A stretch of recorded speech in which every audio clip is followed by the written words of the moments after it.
Can girl gamers take over the esports world? Well, this is 22's One Up. Warning, spoilers ahead. We open up to the video game world, and we see that a grueling tournament's taking place. One of the players is taking over the whole field of play though, and it appears to be a woman. Eventually, the player's seen running into the wall and everyone calls for V in the real world. V's passed out at her desk and she wakes up to her phone ringing. Meanwhile, Indy is watching from her own bed, and she invites her out later that night. V tells her that she has to practice, and it's clear that esports are all that she cares about. She rushes to class, and she ties everything in the real world to some aspect of video games. I've done that before. Between gaming and movies, I think my real world has been overrun. Hopefully that's not some form of dissociation. Anyways, V gets to Parker's class eventually, and the lecture on video games starts. As Parker mentions some of video games' greatest characters, Todd decides to chime in by talking about Lara Croft's animated endowments. That's not even surprising anymore. No one really talks about anything else in that series anymore. Parker points out that this was done on purpose though. She mentions that video games were geared toward the male population, but the profile of a traditional gamer has changed over the years. When Parker says her name, V wants to know where she knows that name from. After class, V and Sloan head to practice with the esports team that they play for, and we get to see just how much of a tool the leader Dustin is. Just before the big game starts, one of the players says that he flexed his thumb too hard during warm-ups, and Dustin has V take over for support. As they play, V tries to tell Dustin a better strategy, but he seems to be a one-man squad. As everyone else on the team dies, Dustin hogs all of the support. They end up winning, but V points out that Dustin won't always be that lucky. I'd say V needs a bigger part on the team. Maybe not as a tech or anything though. Do you know how hard it is to find a good healer for your squad? She managed to keep him alive while he blindly charged right down the middle while keeping herself just out of harm's way. Managing all of that is a special thing. V starts to question if she should even want to be on the team, and when Dustin says that the only reason her and Sloan are on the team is because they're women, Sloan walks out too and Dustin makes Owen pick up everything. Later, V heads to the party that Indy invited her to, and she tries to get on her feet to get her vibes back on track. Whoever thought of headphone raves is a genius. You've gotta miss the bass beating in your chest though, that's the only thing. Indy looks as though she can feel everything all over though. Enough of those shroom-laced brownies and she'll feel everything in the universe. Owen shows up to try and lift V's spirits, but she's had enough of talking about the team. The next day, Sloan visits V at a game shop she works at, and they talk about how V is about to lose her esports scholarship. Eventually, V gets the idea to start their own team, and they're going to make it an all-girls team. They go to the dean later to talk about making their own team. I can't tell if the dean's terrified of being in a room with two girls or if he's just following new rules. He's got beanbags, kombucha with whale sperm, a camera to watch them, an open door policy, and a bow tie. Turns out that he's just trying to get through his last year as dean before retiring, and in this day and age, I can understand his paranoia. The dean decides to give them their team if they agree to never come see him again. V and Sloan set up tryouts for their new team, but their choices are rather slim. They're not the only ones conducting tryouts though. When they pass by Dustin's tryouts, they run into Jenna who didn't make Dustin's team, but she's good enough for V. Now they've got V, Sloan, Jenna, Diane, and Lily. All of them head to Parker's house to tell her about the new team, but Parker doesn't seem too inspired to help them. V pulls her aside to ask her to coach them, and after a little persuasion, she agrees to help them. Later, the team heads to an abandoned classroom that the dean set them up in, and there's quite a bit of work that needs to be done. There's crime scene tape on the floor. Maybe the ghost of whoever died there will be a better teammate for them than Dustin was. There's no rules against ghosts. That night, Dustin finishes up a ceremony, and V shows up with her crew. There's a good bit of banter between Diane and Ricardo that ends in what she calls a pearl necklace, and I'm thoroughly grossed out now. V finds out why Dustin is so confident, though. Apparently, their first match is against Dustin's team on Monday, and now she's not so confident anymore. The next day, the 8-Bits gather with Parker to start their training, but things don't seem to be going well. Suddenly, it's time for their match against Dustin, and they're literally picked apart one by one. V tries to rally the team, but they're no match for Dustin and his crew. After seeing what Dustin's team's like, Parker starts to develop the same hate for them as V does. Later, Owen shows up at the game shop to find V working, and he tells her that starting her own team was definitely the right move. Then he surprises her by asking if she wants to go out, but after she turns him down, he counters by saying he'll practice the game with her. Apparently the way to a gamer girl's heart is by scrimmaging her after your team annihilated her team. Later, Parker meets the 8-Bits for practice, and she tells them that they need to go back to the basics of team building. They go around the room and introduce themselves, and the sharing gets a little bit too personal, so they head to the training part of their session. They actually seem to be growing as a team, and they start to realize that some of them are a little darker than they seemed at first glance.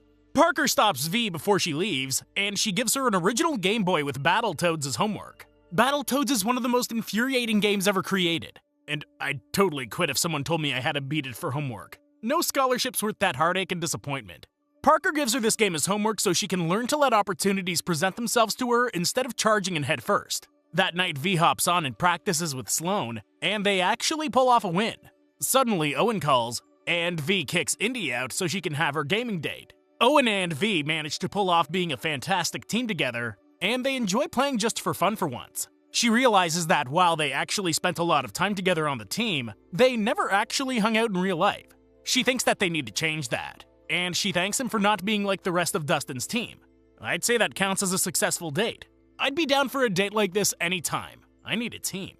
The next day, the 8-bits gather, and Parker gives everyone new roles and legends to play. V isn't sure that this is the best time to change things up, but Parker thinks that they need to adapt to everyone's strengths. Sure enough, they actually start pulling off some sick wins, and they climb the ranks from the bottom.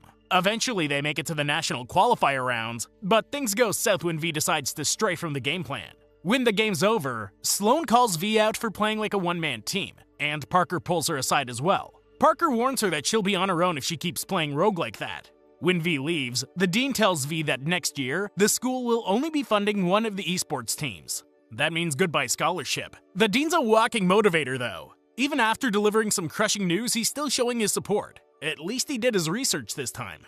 V tells the rest of the team what happened, and she tries to tell them that they need to double up on practices. The team starts falling apart, but Parker tries to bring everyone back together. Parker decides that it's time to share a special place with them, and she takes them to her garage where they find the holy grail of video games. She tells them that this is their chance to find their love in video games again, and the girls enjoy their time.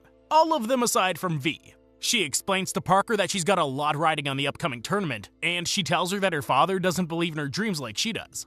Parker puts on a movie for the crew, but V thinks that this is a waste of time. She leaves the group, and Parker rushes after her to warn her not to make the same mistake she did. Parker tells her that she thought she could do it all on her own, and V's making the same mistake. Letting loose is very important. Even I have to watch some good movies or guilty pleasures in between watching some of these movies. Let's admit it, a lot of these movies are definitely not good. That's why I'm rewatching the Fast and Furious franchise. Let's not go there though. V goes back to practicing, and the day before the tournament, Owen comes to the game shop to wish her luck. V shows that she's had a whole change of heart, and Owen leaves her there. The next day, the team prepares to face the second highest ranked team in the nation, and the team notices that V is definitely off. As the round goes on, the team tries to tell V that she needs to play in her lane, and in the end it comes down to V.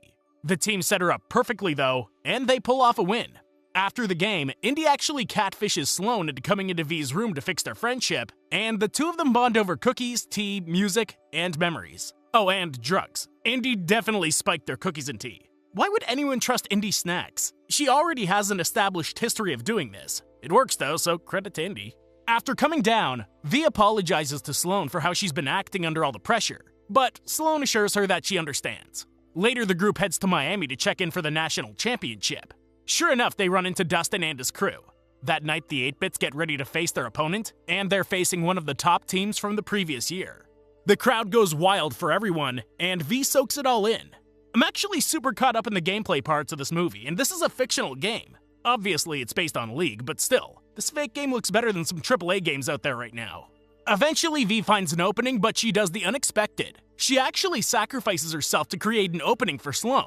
Sloane actually pulls it off, and the team is at a new high for camaraderie. They win their next round and the round after that. They make it all the way to the semifinals, and if they win, they'll be facing Dustin's team to see who goes home with the gold. The 8-bits focus in, but Lily decides to throw a curveball into the ring. She chooses a character that she's never used before. Parker reminds the team that they've got to be able to adapt, but at first it doesn't seem possible. Quickly, it comes down to V and Lily pulls off the greatest upset in gaming history as she takes her chicken all the way to the end. Lily changing her legend ends up being the best decision that they could have come up with for the semifinal round. I'm sorry, it's a little raccoon squirrel creature riding a fire-breathing chicken. Where is mine? I need a game to add a character like this right now. Surprised Call of Duty hasn't yet. Dustin's team watches as the 8-bits pull off their win, and Dustin says some of his usual hateful things. It's too much for Owen and the new recruits, and they quit the team. Dustin thinks that they need to come up with a way to disrupt the 8-Bits' friendship, and he comes up with a plan. That night, the 8-Bits celebrate, and V ends up beating Battletoads after everyone goes to sleep. That's worth celebrating on its own, I'll even toast to that. Then, SWAT busts in and arrests them. Apparently this is a popular prank. Thank God no one ever pulled this on me. After spending some time at the station, the team's free to go, but Parker and her son have to stay to clear up some things. Apparently her son hacked the Minecraft store to get unlimited free credits. That kid should get the scholarship for sure. The 8-Bits arrive at the stadium just seconds before they would have had to forfeit, and Dustin can't believe that they actually made it. The team sits down for their fateful finals match, and V is really feeling the pressure. She looks to the rest of the team, and everyone comes together to run the game plan they agreed upon. The 8-Bits get the first kill, but the game stays pretty even throughout. In the end, it comes down to V versus Dustin. Parker gets there just in time to see this final showdown, and Dustin thinks that he's got this in the bag. He's just one blow from finishing her off when V finally understands why Parker always told her to play patiently. She waits for Dustin to dedicate to his shot, and she makes it backfire right into the enemy orb. In one shot, she takes him out and wins the game. Dustin's face is one of pure defeat. You only look like that when you've lost everything you didn't think you would. Anyways, happy ending for everyone who isn't on Dustin's team. Did you really expect anything other than that, though? When the team leaves, V runs into Owen and he tells her that he couldn't be the good guy for her if he kept playing with the bad guys. In a glorious moment, Owen and V share their first kiss, and Dustin gets arrested for that fake threat call. The 8-Bits also get sponsored to go pro by Mercedes, and they each get a new Mercedes to boot. Man, I'm in the wrong line of work. Then the credits roll. This was definitely an enjoyable comedy that's basically a modern retelling of classic sports comedies. Give it a shot. Thank you for watching, and I hope you enjoyed the video. Don't forget to like and subscribe for more like this one. Comment what you think I should watch next, and I'll see you in the next video.